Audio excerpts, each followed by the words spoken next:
Nós vamos hoje começar em Atos capítulo 1. Vamos direto para a palavra de Deus, para aproveitarmos bem o nosso tempo. Atos capítulo 1. Antes de lermos o texto bíblico, eu quero convidá-lo mais uma vez a fechar os olhos para falarmos com Deus. Vamos orar? Querido Pai, muito obrigado pela oportunidade de começar o dia louvando o Teu nome e ouvindo a Tua palavra. E é isso que realmente queremos agora, ouvir a Tua palavra. Não é ouvir um homem, mas ouvir o que o Senhor tem a nos dizer através da boca de um homem. Santo Deus, há centenas de pessoas que estão nos mais diversos lugares e todas estão esperando a mesma coisa, que através da Tua palavra o Teu Santo Espírito fale claramente e poderosamente ao nosso coração. Então, te peço que mais uma vez, ao final da mensagem, possamos ter a certeza de que a palavra que veio da boca de um homem, na verdade, veio da palavra de Deus, da vontade de Deus para a nossa vida. Esteja conosco, Santo Deus, fala ao nosso coração. É o que te pedimos em nome de Jesus. Amém. Atos capítulo 1, verso 1, o texto bíblico diz: escrevi o primeiro livro, ó Teófilo, relatando todas as coisas que Jesus começou a fazer e a ensinar. Esse versículo, a introdução do livro de Atos, escrito por Lucas, não é apenas uma introdução. Na verdade, esse versículo é uma declaração de coerência. Talvez uma das mais completas declarações de coerência da Bíblia. Porque o texto diz assim: Jesus, que é o personagem central do livro de Atos e de toda a Bíblia, eu vou apresentar para vocês o que Jesus começou a fazer e ensinar. Isso é coerência. Nós somos muito bons em ensinar. Nós somos muito bons em dizer como fazer. Nós somos muito bons em orientar. Mas o texto bíblico diz que Jesus, ele começou fazendo. E depois que ele fez, ele ensinou. Isso é coerência. E a vida cristã, ela só é completa se ela tiver coerência. Não é simplesmente fazer, olha, você tem que fazer isso, a vida cristã você tem que obedecer isso, você tem que seguir tal regra. A vida cristã só é coerente quando ela segue a ordem do que está escrito aqui. Jesus fazia e Jesus ensinava a partir daquilo que Ele próprio fazia. E nós temos que de alguma maneira admitir que em grande parte, a nossa vida cristã ela não é coerente, porque o nosso fazer é medíocre, o nosso viver à altura do que sabemos que deveríamos viver não está bem. Nós até sabemos o que fazer, a questão é que nós não conseguimos fazer aquilo que sabemos que deveríamos fazer. Sabem, a grande maioria de nós não necessita que um pregador venha dizer: olha, você deve tratar bem sua esposa. Nós sabemos disso. A grande questão não é saber, a nossa grande necessidade não é mais conhecimento, é viver aquilo que sabemos que devemos viver. Eu acho que poucos precisam ouvir um pregador dizendo assim: olha, você não pode começar o dia sem buscar a Deus, você tem que passar tempo com a Bíblia, você tem que passar tempo com a oração, você não deveria deixar a sua família sair de casa sem um culto familiar.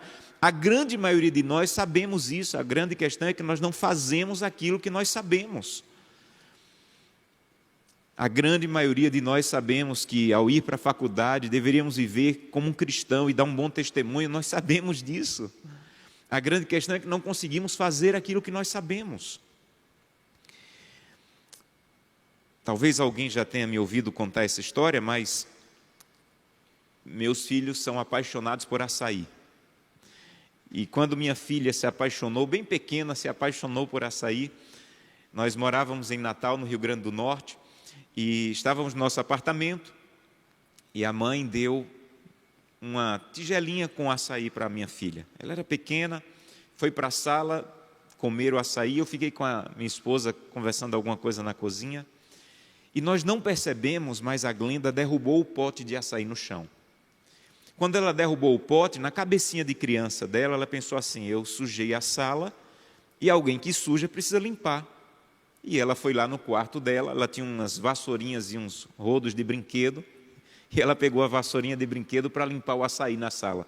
Você já tentou limpar açaí com vassoura e com rodo? E ela começou a limpar, e limpar, e limpar, e ela percebeu que quanto mais limpava, mais sujava. Então ela pensou, a vassoura não está dando certo, eu preciso de um pano. E foi lá pelo corredor, no nosso quarto de casal, puxou um edredom bem branquinho que estava em cima da cama, veio arrastando para limpar o açaí com o edredom. E quando ela percebeu que também não estava dando certo, ela foi na sala, puxou minha calça e disse assim, papai, a sala está suja. E nada do que eu imaginei me preparou para o que eu vi, parecia um cenário de guerra, açaí para um lado, edredom para o outro. E naquele momento, rapidamente, eu percebi, eu não posso ser duro com minha filha, porque ela sabia o que tinha que fazer. Ela só não conseguiu fazer o que ela sabia que tinha que fazer. Para mim, isso é um bom resumo da vida cristã. Nós sabemos o que temos que fazer, nós temos que limpar, nós temos que ter uma vida coerente, nós temos que dar um bom testemunho. A grande questão é que nós simplesmente não conseguimos fazer aquilo que nós sabemos. E para que a vida cristã se torne coerente, nós temos que entender que esse é um papel do Espírito Santo. É o Espírito Santo que torna a vida cristã uma vida coerente. O papel do Espírito Santo, ou um dos papéis das funções do Espírito Santo, é fazer com que aquilo que eu sei que devo fazer, eu realmente consiga fazer. Não é obra humana, não é obra do esforço humano, não é obra da ação humana, é obra do agir do Espírito em nós. Mas a grande questão é que quando nós pensamos na obra do Espírito Santo, nós pensamos muito na obra do Espírito Santo em torno do fazer. Porque nós sempre olhamos para o Espírito Santo a partir do livro de Atos. E realmente no livro de Atos a ênfase é o Espírito Santo fazendo através dos discípulos. Então o Espírito Santo vai agir neles para que eles possam curar, para que eles possam pregar, para que eles possam batizar 3.000 pessoas no mesmo dia, para que eles possam falar em línguas. Então, no livro de Atos, o Espírito Santo ele é apresentado como o Deus que age na vida dos cristãos para que eles possam fazer. E geralmente é assim que nós pensamos na obra do Espírito Santo. Eu preciso do Espírito Santo para fazer isso. Eu preciso do Espírito Santo para pregar. Eu preciso do Espírito Santo para dar um estudo bíblico. Eu preciso do Espírito Santo em mim para cantar. Eu preciso do Espírito Santo. Então nós sempre pensamos no Espírito Santo a partir do que Ele vai fazer para que nós possamos fazer pelos outros. Mas você precisa conhecer o Espírito Santo a partir do livro de Romanos. E, na verdade, o livro de Romanos fala mais sobre o Espírito Santo do que o próprio livro de Atos. Há mais a palavra Espírito no livro de Romanos do que no livro de Atos. Para você ter uma ideia, só no capítulo 8 de Romanos, o Espírito Santo aparece 30 vezes. É o capítulo da Bíblia que mais aparece o Espírito Santo, 30 vezes. E no livro de Romanos, o Espírito Santo, ele não é apresentado como aquele Deus que faz através de nós, mas é apresentado como Deus que faz em nós. E é a partir daí que precisamos conhecer o Espírito Santo. Não é a partir do livro de Atos, porque no livro de Atos, as pessoas do livro de Atos já tinham recebido o Espírito Santo que já tinha transformado a vida deles. E eles saíram realmente para trabalhar. Mas é no livro de Romanos que nós entendemos primeiro o Espírito Santo agindo em mim, para que a partir de mim ele possa agir para os de fora. Então, quando você for conhecer a obra maravilhosa do Espírito Santo, comece pelo livro de Atos, comece pelo livro de Romanos, comece pelo livro de Romanos. O livro de Romanos vai apresentar não simplesmente o Espírito Santo fazendo a partir de mim, mas fazendo em mim. E quando Jesus apresenta o Espírito Santo em João capítulo 16, ele fala do Espírito Santo agindo em nós primeiro. Quando ele diz assim, em João 16, Jesus fala, ele virá sobre vós. Aí Jesus diz, ele vos guiará à verdade. Continua dizendo, ele vos há de ajudar, ou vai anunciar a vocês. Então Jesus não diz assim, olha, o Espírito Santo é o Deus que vai agir em vocês para o de fora. Ele começa dizendo, o Espírito Santo é o Deus que vai agir em você para transformar você primeiro. Então pense na obra do Espírito Santo primeiro em você.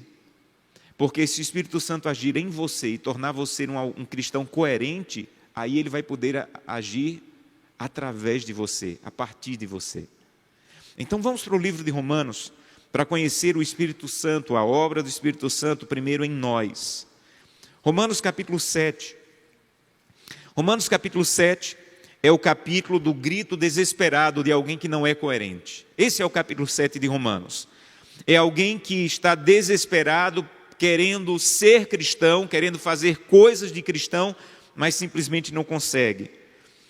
No verso 17, por exemplo, ele diz, neste caso, quem faz isso não sou eu. Ele está falando das obras da carne, as obras do pecado, mas o pecado que ainda habita em mim. Ele diz no verso 20, mas se eu faço o que eu não quero, já não sou eu quem faz, mas o pecado que habita em mim. E o grito desesperado do verso 24, desaventurado homem que sou, quem me livrará do corpo desta morte? Aqui está a vida cristã sem coerência. Não consigo fazer, não consigo ser cristão, eu não consigo agir como cristão. Eu até quero, eu até sei, mas eu ainda sou dominado pelo pecado. Já não sou eu, não faço isso, quem faz isso é o pecado que ainda habita em mim. Essa é a vida. Capítulo 7 está descrevendo a vida de alguém que é cristão, que tenta ser cristão, mas tenta sozinho. Alguém que se levanta todo dia dizendo, hoje eu vou conseguir, eu vou tratar minha esposa melhor, eu vou dar um melhor testemunho na faculdade, eu vou agir de maneira diferente, eu vou ser honesto, eu não vou fazer o que fiz ontem. E no final do dia tem que declarar, humilhado, desaventurado homem que sou, quem vai me livrar desse corpo de morte? Quem vai me livrar dessa natureza pecaminosa? Quem vai me ajudar a viver como um cristão coerente? Aí vem o maravilhoso capítulo 8. O capítulo 8 é a resposta para o grito desesperado do capítulo 7. E como eu falei, no capítulo 8, 30 vezes aparece o Espírito Santo. Em outras palavras, para você não ser o cristão do capítulo 7, você precisa entender o agir do Espírito no capítulo 8. Para você não ser o homem desesperado, a mulher desesperada que vai gritar, desaventurado homem que sou, eu não faço o que eu quero, eu só faço o que o pecado ordena. Você tem que entender o capítulo 8.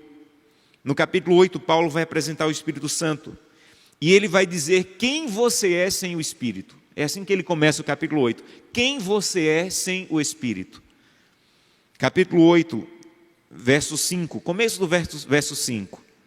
Sem o Espírito, diz que você vai se inclinar apenas para as coisas da carne.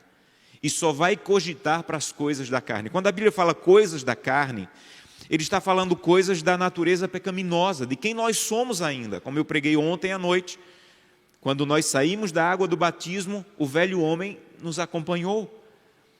E quando você não tem o Espírito, você só vai pender, só vai cogitar das coisas da carne, da natureza pecaminosa. Você até sabe o que um homem, uma mulher espiritual deveria fazer, mas você como está pendendo só para as coisas da carne. Sabe quem você é sem o Espírito Santo? Capítulo 6. Porque o pendor da carne leva para a morte. Sabe quem você é sem o Espírito Santo? Verso 7. Por isso o pendor da carne é inimizade contra Deus, e você nunca vai conseguir se sujeitar à lei de Deus. Capítulo 8, verso 8. Porque os que estão na carne não podem agradar a Deus. Aqui não está falando de pessoas que não são cristãs. O capítulo 7 e o capítulo 8 de Romanos são para pessoas que já são cristãs, já foram batizadas, já aceitaram Jesus como seu Salvador, mas ainda estão vivendo a vida cristã sozinho. E isso aqui você não precisa de ajuda, sozinho você é tudo isso. Você vai pender para as coisas da carne, você vai em direção à morte, você vai ser inimigo de Deus, você não consegue se sujeitar à lei de Deus, você não agrada a Deus. Você é isso aqui sozinho, você não precisa de ajuda para ser isso aqui. Nós somos isso aqui sozinhos. E essa é a grande tragédia da vida cristã de muitas pessoas. Você não precisa de um novo estudo bíblico sobre a lei de Deus. Você precisa agora saber como faz para obedecer à lei de Deus. Você não precisa conhecer mais sobre a verdade, você precisa agora viver a verdade. E talvez, e ao longo de 20 anos de ministério, eu já conheci muitas pessoas que estão desistindo da vida cristã porque dizem, eu não consigo. E eu estou cansado de viver uma vida cristã hipócrita. Eu estou cansado de ser uma pessoa na igreja e ser uma pessoa fora da igreja. Então a vida cristã pode funcionar para qualquer pessoa, mas não funciona para mim. E eu quero te dizer, em nome da autoridade bíblica, a vida cristã funciona para você. A grande questão é que a vida cristã não foi feita para viver sozinho. Você não foi feito como cristão para conseguir sozinho. É algo grande demais para você alcançar. A vida cristã ela foi feita para viver a partir do agir do Espírito em nós. Então, sozinho, tudo que você vai conseguir é isso que Paulo disse: caminhar para a morte, desagradar a Deus, ser inimigo de Deus, não conseguir viver a lei de Deus. E a lei de Deus ela é tão profunda, a vontade de Deus é tão profunda, que Deus quer fazer com que nós possamos viver uma vida cristã coerente a partir do interior. Sabem, é até possível que o pastor Josanã nunca vá para um motel com uma mulher que não seja a esposa dele, porque tem medo de ser pego, porque tem medo de perder o emprego, porque tem medo de ser descoberto. Eu até posso conseguir viver a lei de Deus de maneira externa para que as pessoas não vejam. Mas só o Espírito Santo habitando na vida de um homem é capaz de fazer com que a cabeça de um homem não seja um motel. Você entende? E isso é mais profundo do que simplesmente não ir para um motel. E o que Deus quer não é simplesmente que eu não vá para um motel, é que eu não tenha um motel na cabeça. Isso é mais profundo e é isso que Deus quer fazer. Só que eu não consigo. Eu tenho que reconhecer como o homem do capítulo 7, eu não consigo, desaventurado homem que sou. O que eu consigo é ser inimigo de Deus. O que eu consigo é pender todos os dias para as coisas da carne. O que eu consigo é dizer, não vou fazer e no outro dia faço de novo. Sabe por quê? Porque eu não entendi o papel do Espírito Santo em minha vida. Sabe quem eu vou ser com o Espírito Santo? Capítulo 8, a segunda parte do verso 5. Se o Espírito Santo habitar em mim, você vai se inclinar para as coisas do Espírito. Capítulo 8, final do verso 6. O Espírito vai trazer vida e paz. Capítulo 8, verso 11. Se habitar em vós o Espírito daquele que ressuscitou Jesus Cristo dentre os mortos, esse mesmo que ressuscitou Jesus Cristo dentre os mortos, vivificará você do seu corpo mortal, por meio do Espírito que em vós habita. Sabe quem você é sem o Espírito? Se inclina para coisas da carne, é inimigo de Deus, não agrada a Deus, não consegue guardar a lei. Sabe quem você é com o Espírito? Ele vai habitar em você, você vai se inclinar para as coisas do Espírito, você vai ter vida e paz, e Ele vai vivificar você. Então não é o Espírito Santo para agir em mim para os de fora, é o Espírito Santo agindo em mim primeiro. Porque Deus só pode agir de maneira poderosa a partir de mim, se primeiro Ele agir em mim. E é isso que precisamos entender. Então, você não precisa dizer, Santo Deus, me dá o Teu Santo Espírito para fazer isso e aquilo. Santo Deus, me dá o Teu Santo Espírito para ir dar estudo bíblico. Santo Deus, me dá o Teu Santo Espírito para ir pregar. Santo Deus, me dá o Teu Santo Espírito porque agora eu vou cantar. Você deveria dizer, Santo Deus, eu me dou ao Teu Santo Espírito. Eu me entrego ao Teu Santo Espírito para que Ele dirija a minha vida.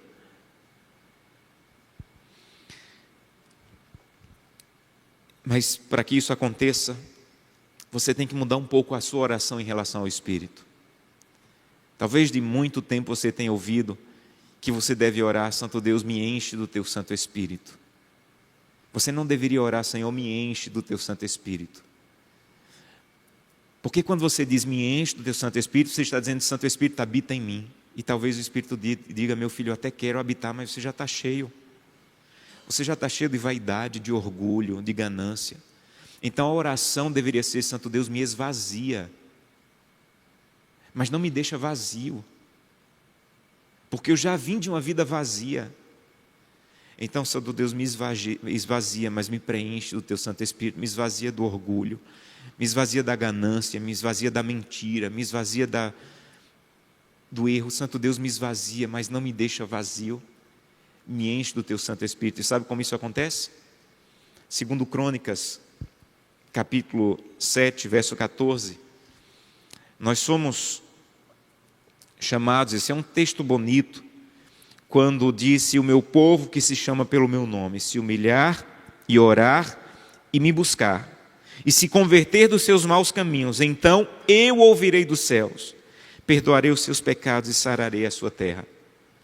Nós até sabemos orar, buscar, confessar, mas sabe o que o texto está dizendo, e às vezes nós não percebemos? Antes de orar, antes de buscar e antes de confessar pecados, tem uma palavra. Que palavra é? Se humilhar. Se humilhar. Você nunca vai ser cheio se você primeiro não for esvaziado. E você nunca vai ser esvaziado se você não se humilhar. Sabe o que é se humilhar? Se humilhar é o Espírito Santo dizer assim: meu filho, a Netflix, o tempo que você passa assistindo séries, está atrapalhando a tua intimidade comigo. Você quer que eu te preencha? Você primeiro tem que se esvaziar. E para você se esvaziar, você tem que passar mais tempo comigo. E isso está atrapalhando. Se humilhar é dizer: Santo Espírito, eu preciso tanto da tua presença em minha vida. Eu gosto muito disso aqui, mas eu vou cancelar, porque está atrapalhando. Há uma pesquisa que diz que os brasileiros estão passando em média 9 horas por dia nas redes sociais. Se você acompanhar o meu Instagram, você vai perceber que eu não coloco imagens de minhas viagens, ou de comida, ou eu não exponho a minha família. É apenas para pregar, é apenas com mensagens. Mas outro dia eu recebi uma notificação no Instagram dizendo que eu estava passando em média 40 minutos por dia, respondendo, olhando. E eu disse: meu Deus, eu não estou passando 40 minutos por dia orando. E está errado. E eu coloquei um aviso lá que quando dá 15 minutos eu desligo. Porque eu não posso passar mais tempo com o Instagram do que com a oração e com a Bíblia. Sabe o que eu tive que fazer naquele momento? Eu tive que me humilhar e dizer: Santo Deus, não está correto. Não está correto eu ter condições de passar um final de semana maratonando uma série e assistir 10 episódios e não passar meia hora com a Bíblia e com o Espírito de profecia. Não está correto. Então, antes de começar a orar, a buscar, a confessar pecados, você tem que se humilhar e dizer: Santo Deus, o que é que o Senhor quer tirar da minha vida? Sabe o que é se humilhar? Se humilhar é querer muito assistir um filme à noite, mas sabe que se você assistir aquele filme até meia-noite, de manhã você não vai conseguir acordar para ler a Bíblia. Então você vai se humilhar e vai dizer: eu não vou assistir. Não é um filme de promiscuidade, de violência, mas eu vou me humilhar, eu não vou assistir isso aqui porque eu tenho que acordar cedo para buscar a Deus. Isso é se humilhar. E se você se humilhar, orar, buscar e confessar, o Espírito vai dirigir sua vida. Há uma citação no livro Desejado de Todas as Nações, e eu quero concluir com ela e com a história. Desejado de Todas as Nações, página 672, que diz o seguinte: Cristo prometeu o Espírito Santo a essa igreja de hoje, da mesma maneira como estava prometido aos primeiros discípulos. Mas, como todas as promessas, ela tem condições. Muitos que creem e até pedem a promessa do Espírito, até falam sobre o Espírito, não o recebem. Porque não entregam sua vida para ser guiada e dirigida por Ele. Então não é que você não pede, você até pede, mas você não entrega a sua vida para ser guiada e dirigida por Ele. Nós não podemos usar o Espírito Santo, é Ele quem deve nos usar. Muitos não querem se submeter a Ele, querem continuar dirigindo a sua própria vida. Sabe como é que nós pensamos? Nós pensamos assim: O campo é o mundo que precisa ser colhido para Deus. E eu sou o trabalhador que tenho que colher. E o Espírito Santo é como a foice. Se eu tiver a foice do Espírito, eu vou colher rapidinho o mundo. Então o mundo precisa ser colhido para a verdade, para Deus. Eu tenho que colher, eu tenho que trabalhar para Deus, eu tenho que fazer a colheita. E se eu tiver o Espírito Santo, ele é como uma foice que vai rapidinho colher. Está errado. O mundo realmente precisa ser colhido. Mas quem vai colher é o Espírito. Sou eu quem sou a foice na mão do Espírito. Se o Espírito Santo me tiver, ele vai me usar para a colheita. Não sou eu quem usa o Espírito Santo, é o Espírito Santo que tem que usar a mim. Por isso que eu não devo dizer, Santo Deus, me dá o teu Santo Espírito. Eu tenho que dizer, Santo Deus, eu me dou ao teu Santo Espírito.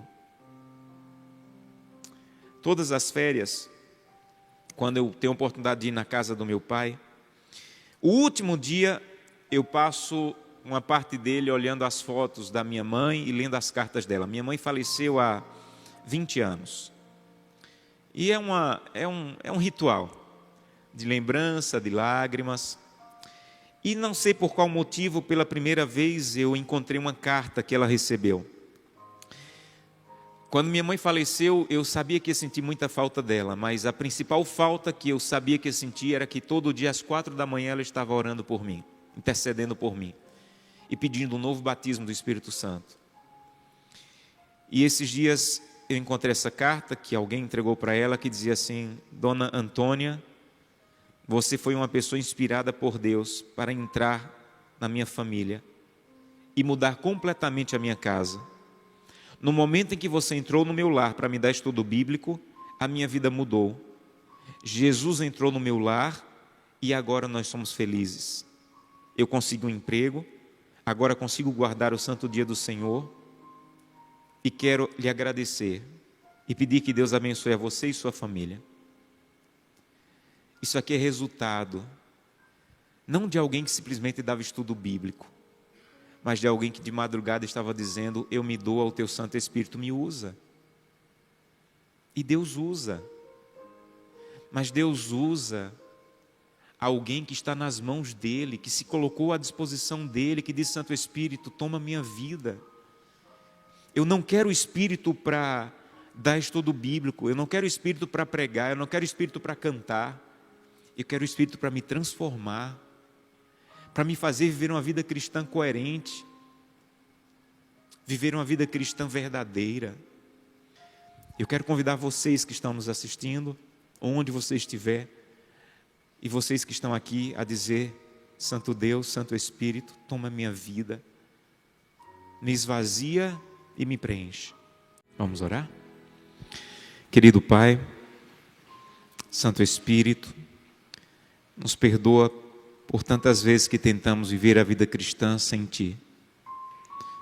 Nos perdoa por tantas vezes que tentamos ser coerentes e fomos hipócritas, porque não entendemos que é o Espírito em nós que vai nos fazer viver uma vida coerente. Talvez essa manhã, alguém que esteja nos ouvindo, esteja a ponto de desistir da fé, porque chegou à conclusão que não consegue.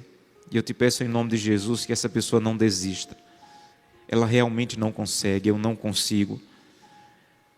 Mas o Espírito Santo ainda pode agir em nós, para que em nós Ele possa nos ajudar a conseguir, a viver uma vida cristã coerente. Para que o Espírito Santo em nós possa nos dar poder, nos preencher, ao ponto de que aquilo que fazemos é aquilo que ensinamos, e aquilo que ensinamos é aquilo que fazemos.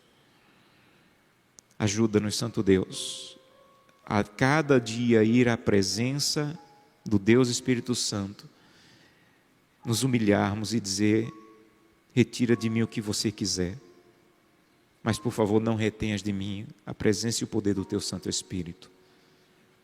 É o que nós te pedimos, em nome de Jesus. Amém.